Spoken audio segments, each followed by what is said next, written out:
Queridos espectadores, con este programa cerramos el ciclo de 3 emisiones que hemos dedicado a nuestro 10º aniversario.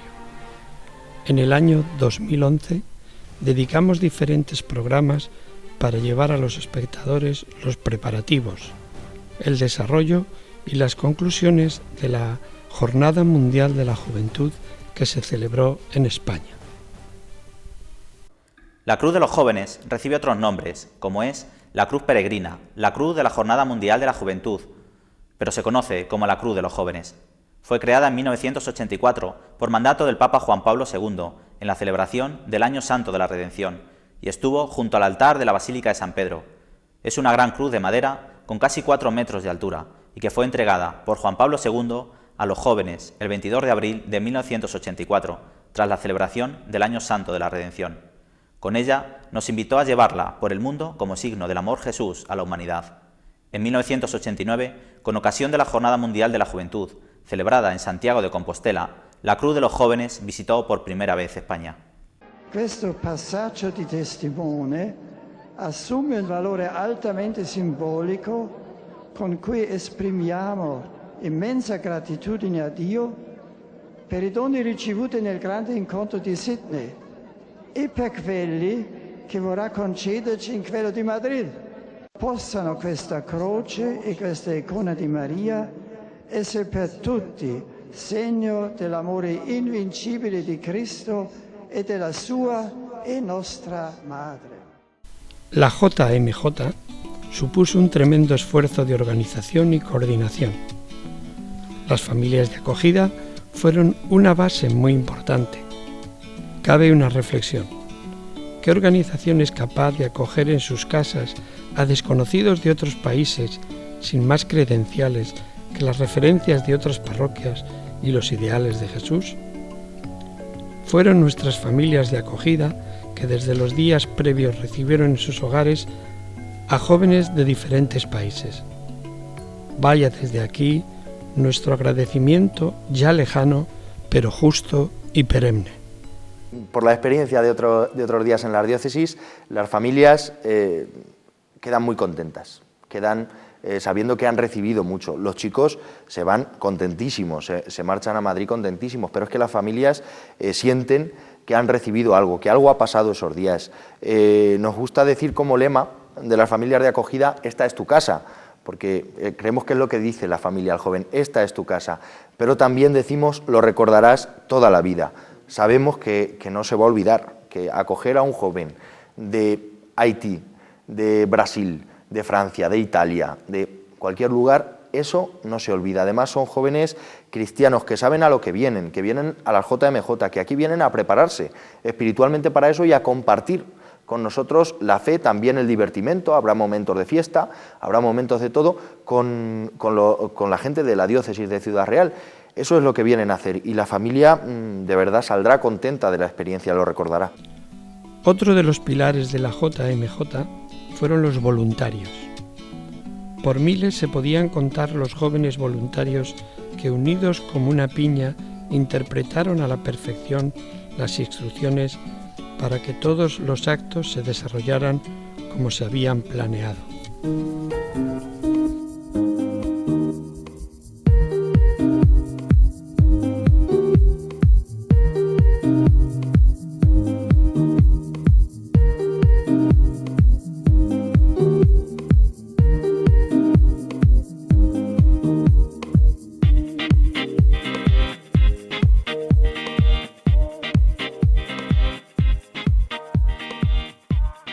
Principalmente lo que hemos hecho hasta ahora es empezar a organizar cada día y recibir una formación como voluntarios que somos, como puede ser organización, primeros auxilios, cosas que principalmente vamos a necesitar en el momento en que la gente llegue a los pueblos y sitios de acogida.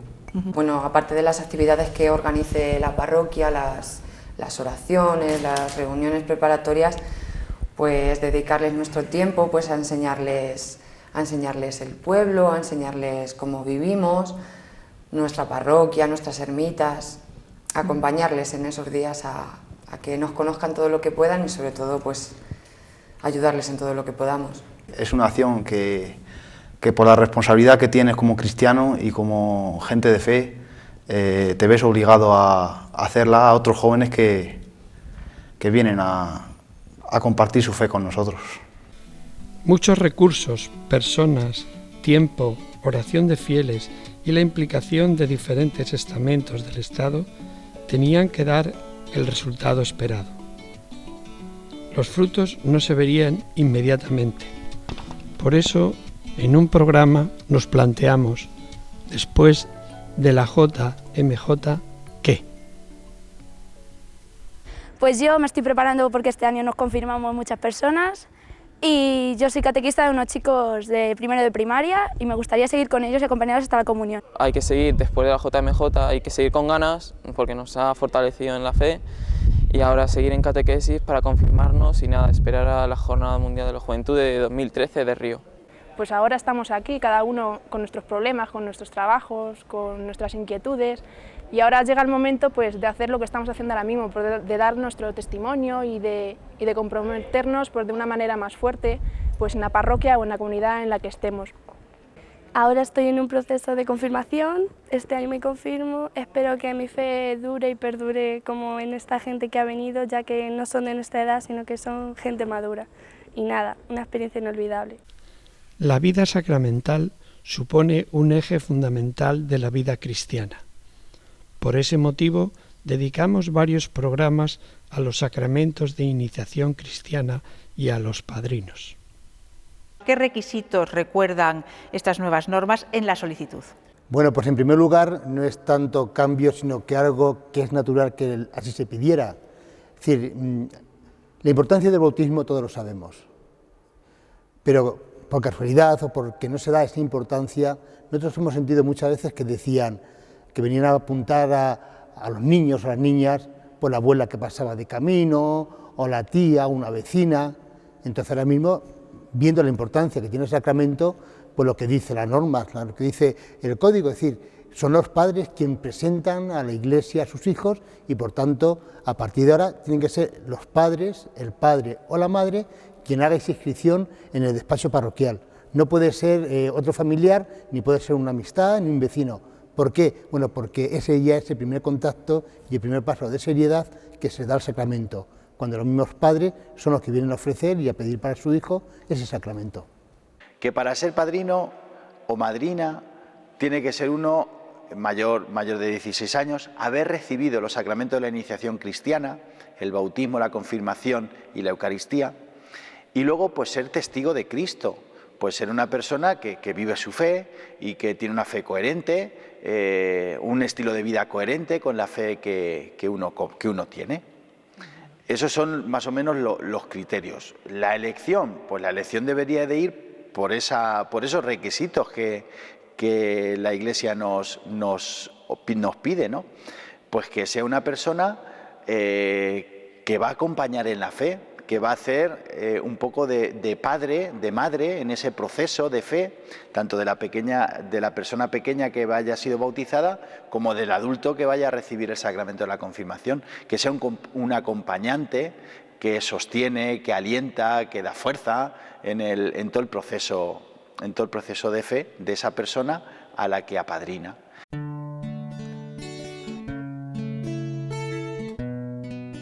Bueno, pues estamos con una de las catequistas, que es Encarni Alaminos, que es catequista de tercero de iniciación.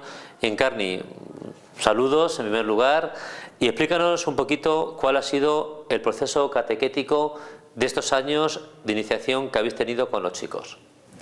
A ver, pues la catequesis para la comunión de estos niños dura 4 años, como has dicho antes. El primer año es una catequesis familiar en la que los niños vienen una vez al mes y los padres también, y esa catequesis la hacen en familia en sus casas. Y luego hay 3 años que ya vienen los niños semanalmente, que es primero, segundo y tercero de iniciación.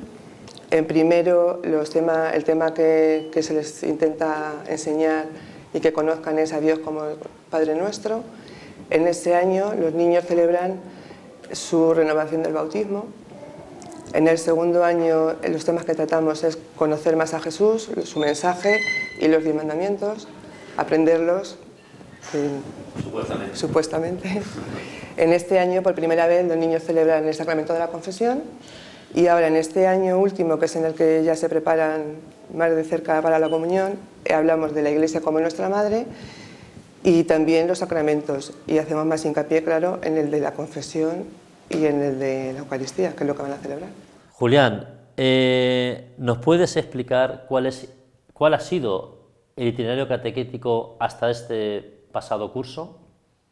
Bueno, para comprender bien este nuevo catecismo, hay que comprender también que este es el punto y final de un proceso que comenzó hace 10 años, pues con la obligatoriedad de tener un ciclo catequético que iba a empezar con el despertar religioso, que iba a continuar con una iniciación cristiana y que después iba a tener unos años de profundización.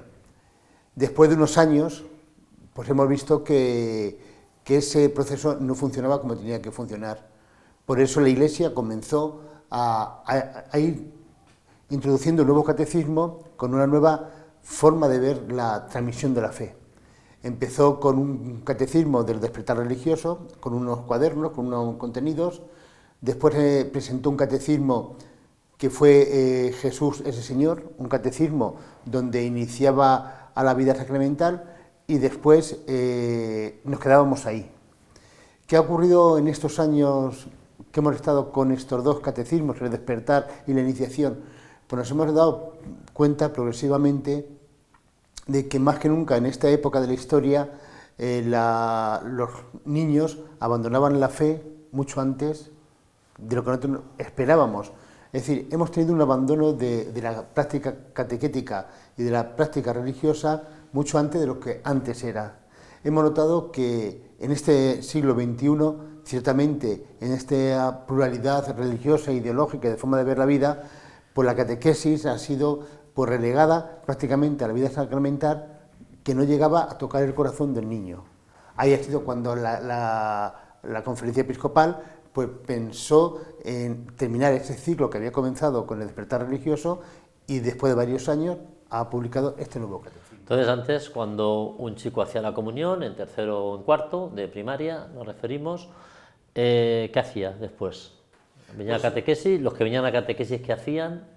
Se les proponía pues, un proceso de profundización en esa fe que ellos durante varios años en la iniciación sacramental habían adquirido, profundizar.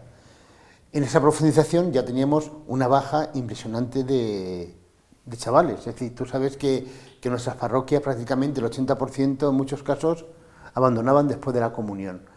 Ese ha sido un problema de falta de aceptación de la fe, de que los chicos tenían como meta la primera comunión, de que los chicos no han visto la fe como un proceso, de que la Iglesia tampoco la ha sabido transmitir. Y ahora, tarde o temprano, pero ha sido el momento, pues se ha visto que la vida sacramental es una fase más en un proceso y que en ese proceso no acaba con la comunión, sino que acaba después con una opción de vida.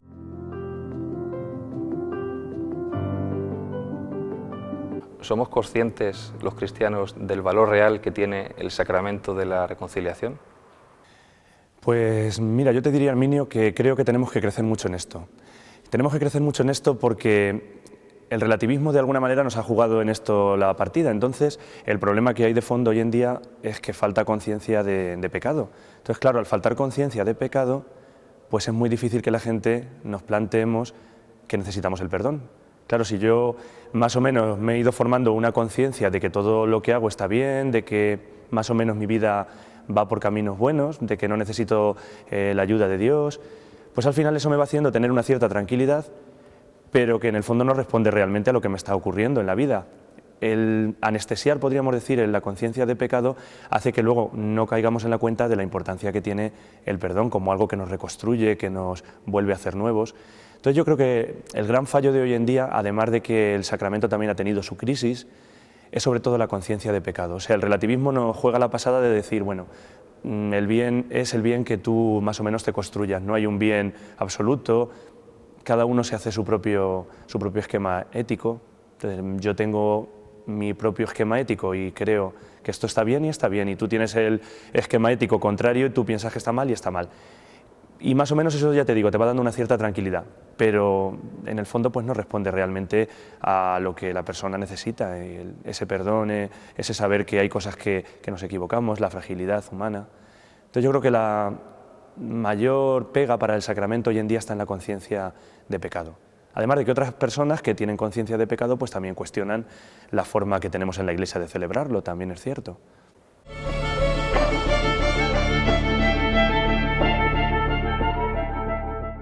Cuando me confirmé, sinceramente, no pensaba que tuviera que tener ningún compromiso ni nada. Simplemente me confirmé porque creo que Dios me ha encomendado para realizar una acción en la vida.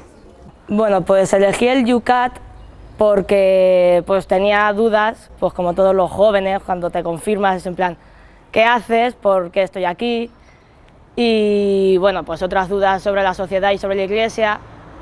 Y bueno, pues elegí el Yucat para resolver esas dudas y la experiencia pues ha sido muy buena. Son 3 años que pues he hecho bastantes amigos, hay muy buen rollo con toda la gente y esas dudas que en un principio te surgen pues ya están resueltas y con ganas de seguir.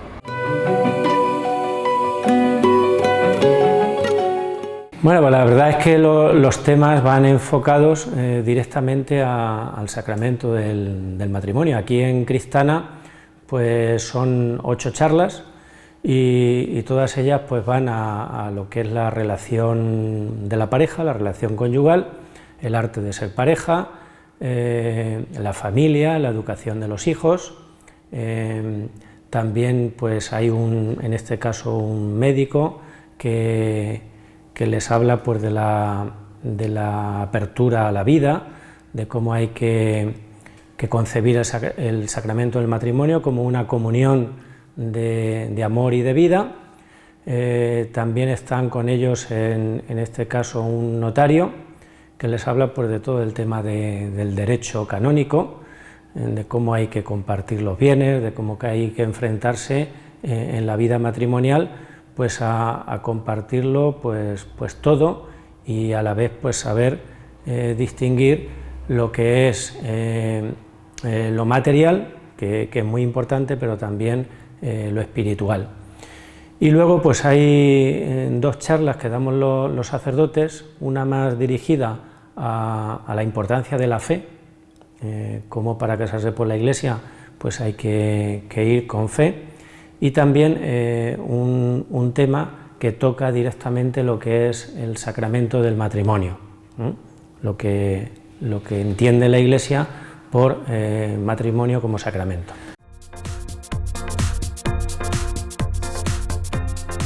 ¿Es fácil llegar a ser sacerdote, Óscar?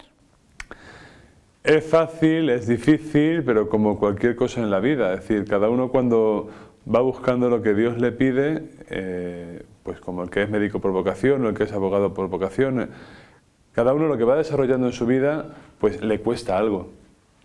En esta vida todo nos tiene que costar un esfuerzo, porque en el esfuerzo aprendemos. Entonces, ¿es difícil? Sí. ¿Es fácil? También, porque cuando uno hace lo que a uno le gusta, siempre le resulta todo muy llevadero. El seminario, estudiar la carrera, la formación, pues cuando uno lo hace verdaderamente sintiéndose a gusto, pues se lleva perfectamente.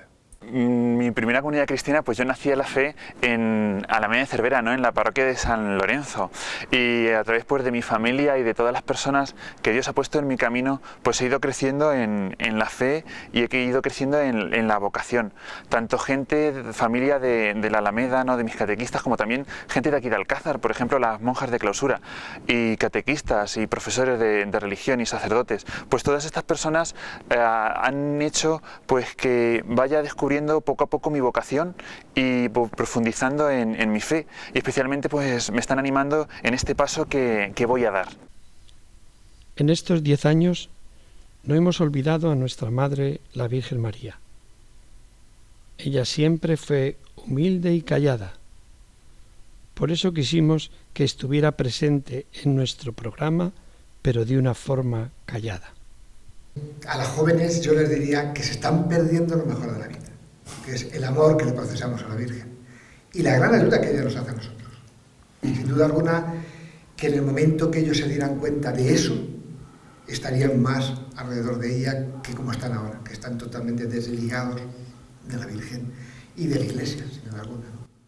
No sé realmente cómo la persona que no tiene fe o no cree puede subsistir, porque hay momentos en la vida muy difíciles, sobre todo cuando tienes enfermos muy allegados, se pasan unas noches tremendas y no puedes aferrarte a algo, no puedes aferrarte a tu devoción, a tus sentimientos, a lo que ellos te han enseñado.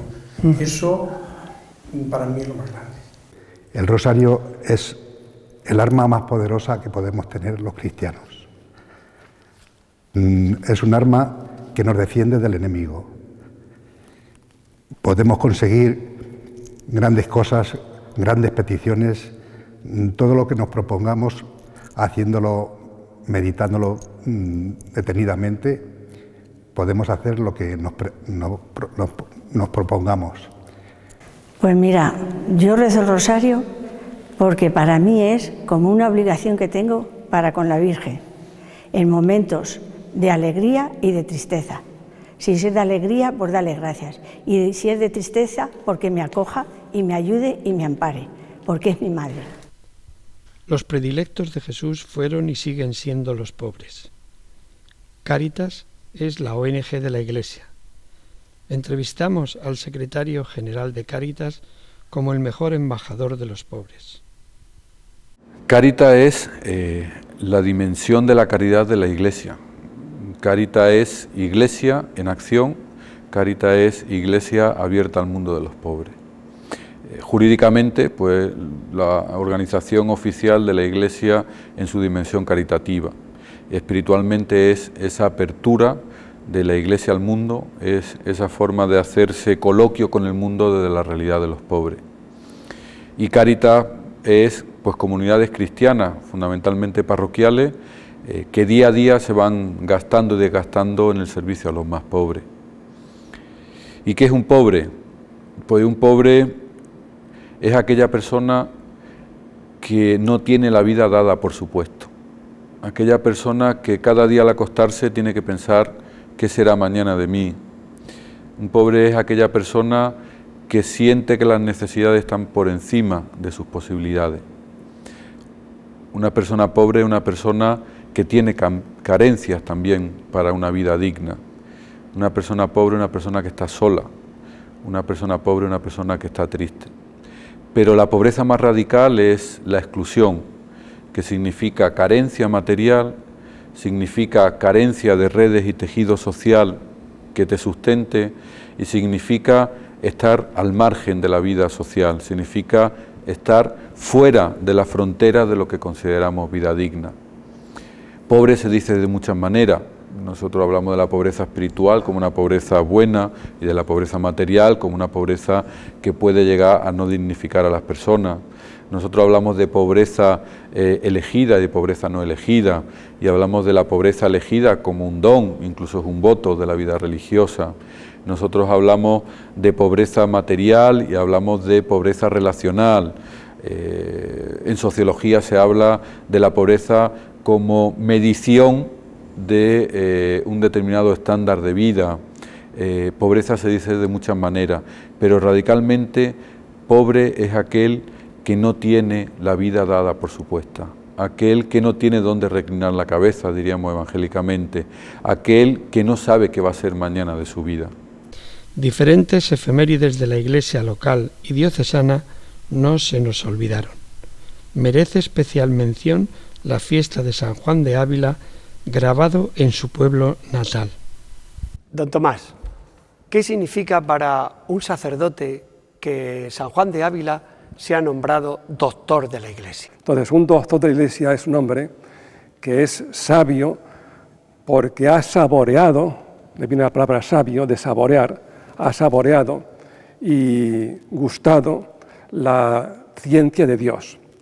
Es un hombre lleno del Espíritu Santo, en su inteligencia y en su vida. Y por tanto, para un sacerdote y para cualquier cristiano, como tú, como cualquiera que nos esté oyendo, pues significa que hay personas, igual que nosotros, que pueden tener la capacidad de abrirse diariamente a esa a ese don del Espíritu Santo que está en todos nosotros. Entonces, casi todos potencialmente podríamos ser doctores. ¿Por qué no somos? Pues porque no oímos y no vivimos. Sin duda, se nos han quedado en el tintero varios programas a los que no hemos hecho referencia por falta de espacio durante estos 3 programas. Felicidades a Televisión Mancha Centro, a su cámara y montador Javier Herráez y a todos los miembros de redacción que han hecho posible que durante 10 años estuviera en antena, Iglesia en Camino.